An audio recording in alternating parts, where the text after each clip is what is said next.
जीवे से भोजन, जीव जीव का भोजन करता है। लेकिन एक इंसान है, ऐसी चीज है, इसकी कोई दूसरा योनि, दूसरा जीव बराबरी नहीं कर सकता। ऊंचे भाग क्यों कहते हैं? बड़े भाग मानस तन पावा, सुर दुर्लभ सदग्रंथन गावा। बड़े भाग्य से मनुष्य का शरीर मिलता है, जो हमारे ग्रंथ सारे के सारे इस बात का गीत गाते हैं। जो देवताओं को भी दुर्लभ है, वो भी नहीं पाते। इसलिए ये योनि पाके हमें अपना कर्म और जीवन दोनों चीज बना लेनी चाहिए। कर्म सुधारना, कर्म बिगाड़ता है इंसान को। जीवन को अगर सुधारना है तो कर्म को बनाओ, कर्म को सुधारो। वो कर्म की रेख तभी मिटेगी कि कर्म अच्छा बना लोगे। कर्म की रेख नहीं, कर्म की लेख। कर्म करते हो तुम्हारा लेख लिखा जाता है, उसी टाइम लिखा जाता है। हमें नहीं पता, हम नहीं देखते, लिखने वाला लिखता है। लिखारी उसके हाथ में नहीं है, कागज कलम स्याही नहीं है, उसका तो ऐसा लेख है कि वो देखते ही लिख देता है, तुम्हारे मन में आते ही लिख देता है। तो वो लेख जब लिखे जाते हैं, वो लेख मिटते नहीं हैं। हमारी तो बस की बात हो तो हम तो एक दिन में मिट देंगे, लेकिन संत फिर भी उसका तरीका बताते हैं। तो ये जीवन बर्बाद करने की चीज नहीं है। इसीलिए हमने नियम बनाए कि नशे, विषय और विकारों से बचो। शराब, कबाब, सुल्फा, गांजा, भांग, अफीम, चर्स, इन चीज़ों का जो लोग आड़ते हैं, अपने परिवार को भी खराब कर देते हैं। समाज में उसकी बेइज्जती होती है, धन उसका बर्बाद होता है, और ये चीज़ें जब बर्बाद होती है तो उसका जीवन ही बर्बाद हो जाता है। चोर वो हो जाते हैं, ठग झूठे वो बन जाते हैं। हर प्रकार के जितने भी ऐब, जितने भी पाप कर्म हैं, सभी उसमें ये नशा करने वालों में आ जाते हैं। क्योंकि काम वो कर नहीं सकता, काम के बिना, उद्यम के बिना पैसा नहीं आता, पैसे के बिना चीज़ें खरीदी नहीं जाती।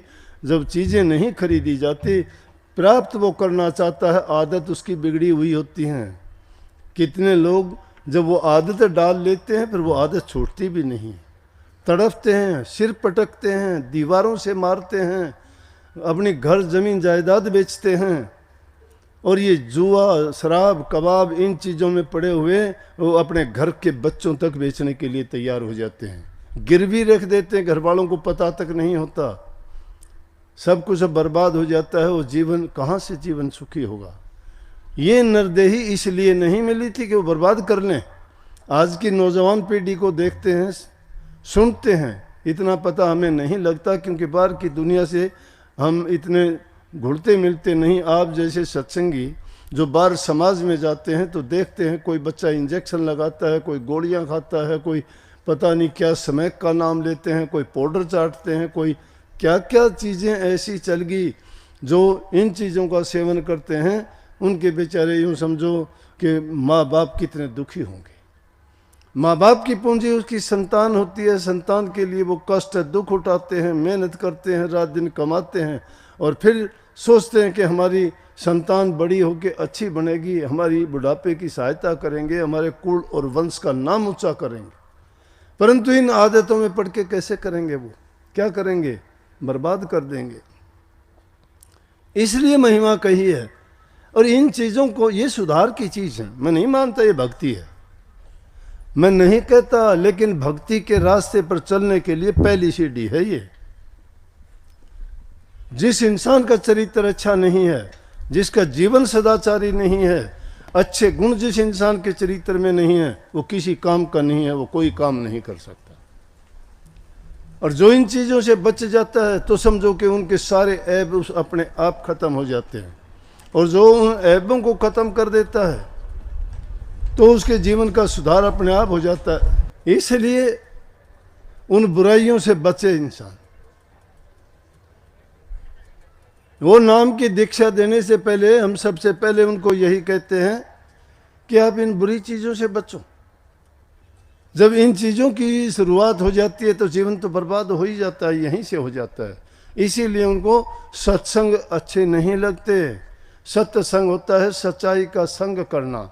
सत्य इंसान के जीवन को सुधारता है, संवारता है, अच्छे गुणों से भर देता है, और जिसमें अच्छे गुण हो जाते हैं वही फिर सोचता है भक्ति के रास्ते पे चलने का, उसका रास्ता भी खुल जाता है। तो उन्होंने इस बात को ही जोर दे के गया, अगर हम कोई धन के लिए मरता है, कोई किसी चीज़ के लिए, उन चीज़ों को इकट्ठा करने के लिए भी आपको झूठ, कपट और बेईमानी का सहारा लेना पड़ता है। इसीलिए ईमानदारी से आदमी अगर मेहनत से काम करता है, अपने हाथों से कमाई करके अपनी संतान को पालता है, अपना शांति से बैठ के जो उसमें गुजारा करता है, उसके मन में शांति रहती है, उसको ज़्यादा तड़प नहीं होती मैं ये करूँ वो करूँ। इसीलिए तो जीवन में दो ही काम होते हैं, या तो किसी को दे के जाओ, दे के नहीं जाओगे तो छोड़ के जाओगे, साथ कोई नहीं जाना, किसी के साथ कुछ भी नहीं जाएगा। अगर है तुम्हारे पास तो दे के जाओ, किसको दे के जाओ, जरूरतमंद की सहायता करो, इकट्ठा करके चले जाओगे, मिट्टी है कुछ नहीं है। आज अगर देखोगे कि जिन्होंने कमा कमा के, देखते होगे पुरानी जगह में कहीं मिट्टी में दबे हुए आभूषण मिलते हैं, कई सिक्के मिलते हैं, वो चीज़ें दबाई हुई थी, वो किसी के काम नहीं आई, मिट्टी में उसमें कोई अंतर नहीं है, वो मिट्टी रह गई। तो या तो छोड़ के जाना पड़ेगा या देना है, साथ नहीं जाना। साथ तो जाओगे कुछ नहीं, हमारे कर्मों ने साथ जाना है। हमें अपने कर्म अच्छे किए हैं तो हमें उसका अच्छा फल मिलेगा, हंसते हुए जाओगे, शांत चित्त से जाओगे, आत्मिक रूप से आप संतुष्ट होगे कि मैंने अच्छे कर्म किए हैं, मेरा जीवन अच्छा किया है। और उसके लिए इंसान तभी सुखी रहेगा कि उसका पहला सुख उसका है कि शरीर में रोग और बीमारी ना हो। ये रोग बीमारी ना हो, इस चीज के लिए भी आदमी को आगे चल के बहुत पछताना पड़ेगा, देखना पड़ेगा। पिछले दिनों आपको याद होगा, आपने देखा भी होगा कि गुजरात के राज्यपाल आचार्य देवव्रत जी को हमने बुलाया। उन्होंने अपना कीमती टाइम दे के और इस चीज़ के बारे में बताया कि हम स्वस्थ कैसे रह सकते हैं।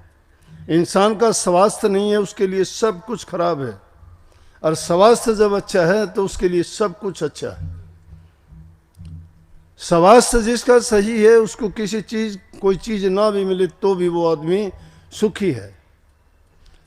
और स्वास्थ्य अच्छा ना होने का कारण आज नहीं देखते, जवान जवान बच्चों को, किसी को कैंसर की बीमारी है, किसी को तपेदिक की बीमारी है, किसी को हार्ट अटैक की बीमारी है। बैठे के बैठे जवान, कोई 30 साल की उम्र का, कोई 25 साल की उम्र का, सुनते हैं कि बैठे बैठे बात करते करते जीवन लीला समाप्त हो गई। कहाँ से आ गए रोग बीमारियाँ?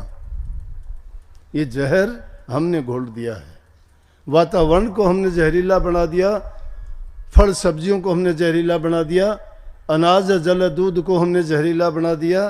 किस लिए? थोड़े से लालच के लिए। इसलिए उसका आसान तरीका ये बताया और खोल के समझाया कि प्राकृतिक खेती करो। ये जो चीज़ें डालते हैं, जहर डालते हैं, कभी खाद के रास्ते से, कभी किसी स्प्रे के रास्ते से, क्या करते हैं कि सब चीज़ों में जहर फैला दिया। हवा भी दूषित, जल भी दूषित, अन्न भी दूषित, सब्जी भी दूषित, जो भी चीज़ हम प्रयोग में लाते हैं सब जहर से भरी हुई है। तो उनसे अनेकों बीमारियां पैदा होती हैं। अगर कोई दवाई लेने जाते हो, उस दवाई में भी धोखा है। दवाई इलाज के लिए होती है, लेकिन लालची आदमियों ने उस दवाई को भी ऐसा बना दिया कि इंसान के लिए वो भी जहर में जहर घोल के रख दिया। जो रोग है उसका इलाज नहीं करती, बल्कि उसको और दूसरा रोग दे देती है।